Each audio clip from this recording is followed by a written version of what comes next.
Yeah, obviously a lot of credit goes to North Carolina and their defense. Made it hard as all get out there.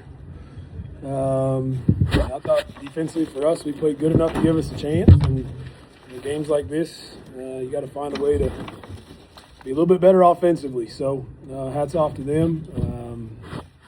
Be a game that we go back and watch and turn the page and on to the next. So I wish them nothing but the best. And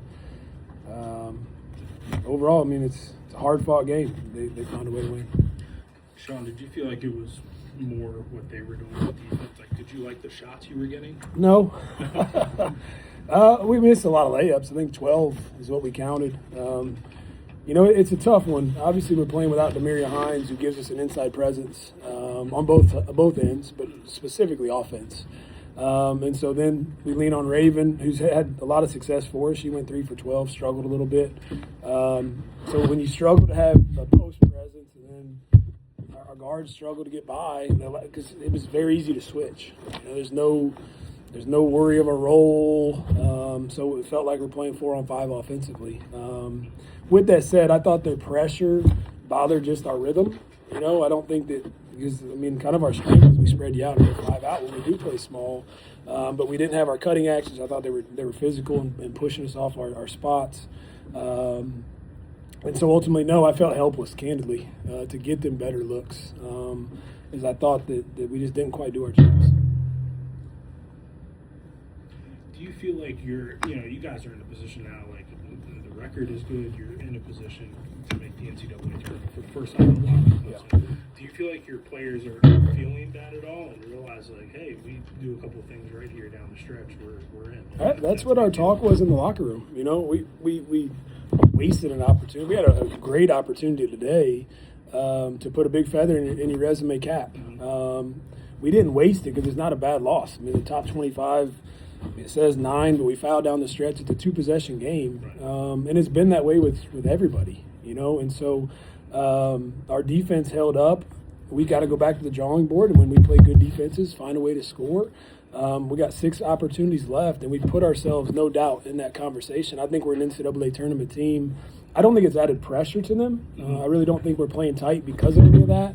But they're very aware of where we're at and what we need to do to finish this thing to get ourselves in the tournament.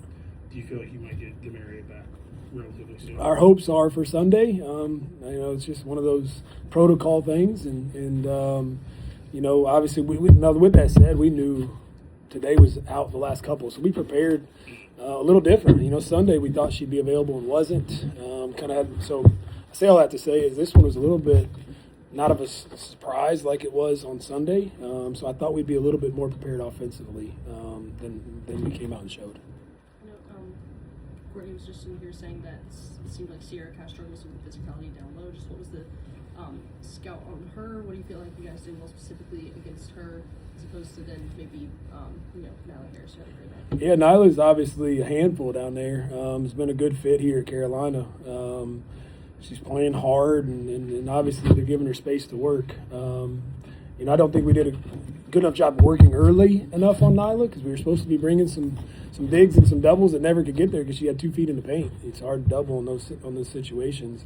Everyone else, we felt like we could play straight up, candidly. And we were working on some, obviously hedging some ball screen and Xing our bigs. And, again, for us was mostly Nyla, while the others I felt like we could kind of play straight up. Yeah. 2 at home and then 3 and 4 were kind of agreement.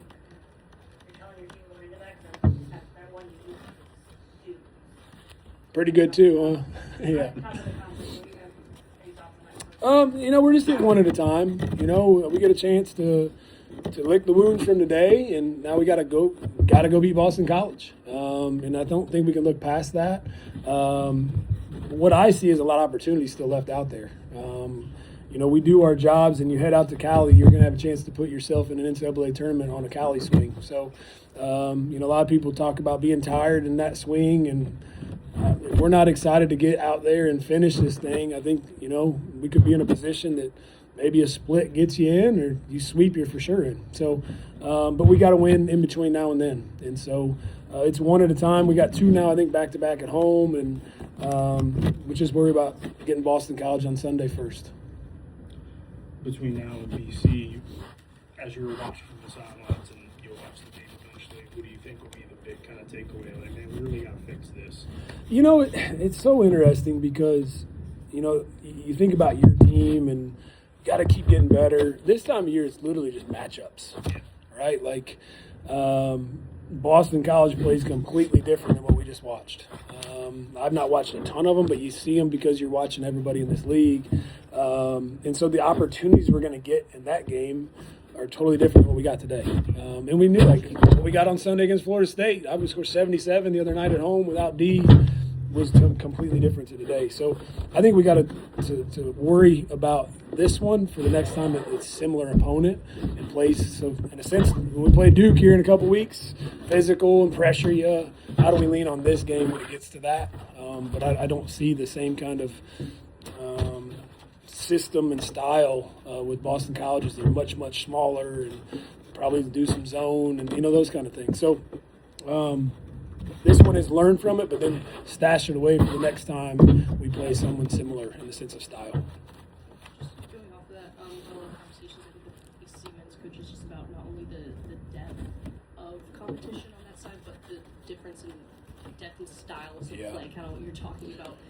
What are some of the both like challenges and opportunities that presents for you guys in the sense of so many different styles to prepare for, but also so many opportunities potentially for Yeah, well, it's why you keep yourself at the top of the league. You're prepared when you get into the NCAA tournament because you've seen a little bit of everything. Because this league offers a little bit of everything. It had been a while since we played a team like North Carolina defensively. You know, we've been able to free flow and move over the last couple weeks. That has allowed our offense to be a little bit better than it was today. You know, I think that for us specifically, we can offer the same kind of deal. Offensively, we can play different styles when we have D. Right? When Hines ain't out there, we don't have as much to throw it down to. So it is a little bit easier to guard us, but we spread you out and we shoot 3. We just did not play as free as we have been playing tonight. So, you know, I think this league, I do feel now in year 2, and you went through it, you better be prepared to have a style that can adapt and evolve because you're going to play a lot of different ones in this league. quickly, I know earlier you said, just answering Mitch's question, you felt like the fourth quarter, that was maybe more of just issues on y'all's end, maybe missing layups, etc. But specifically, you said you haven't played a team like UNC defensively. Yeah. How would you describe what specifically about them was unique and maybe challenging? Yeah, but first and foremost, they were a part of that. North Carolina was a huge part of that. So I just didn't feel like I could get them good shots because of what North Carolina was doing. Right? That was not a lot of it is on them. Right? They did a really good job of just taking us out of rhythm. Again, they're switching a lot of our ball screen stuff. We didn't have an interior presence. I felt like down the stretch, though, we got to playing a little hero ball, candidly, and just some simplicity things of getting to your spots. So, like, to get into a set and action, we got to get to our spots first. And I just mentioned in the locker room, like, Russ gets scored on a back door, she takes the ball out. That never, ever happens, but it's the moment, right, of the pressure, and she wants it so bad. That's just an example, but, like, we didn't get aligned some of the times, just even run something, let alone try to do it against a team that's pressuring you and strong in their gaps and discipline. So you can't have both of those and expect to get a good shot. Thank you guys for the time. Appreciate y'all being here. Absolutely.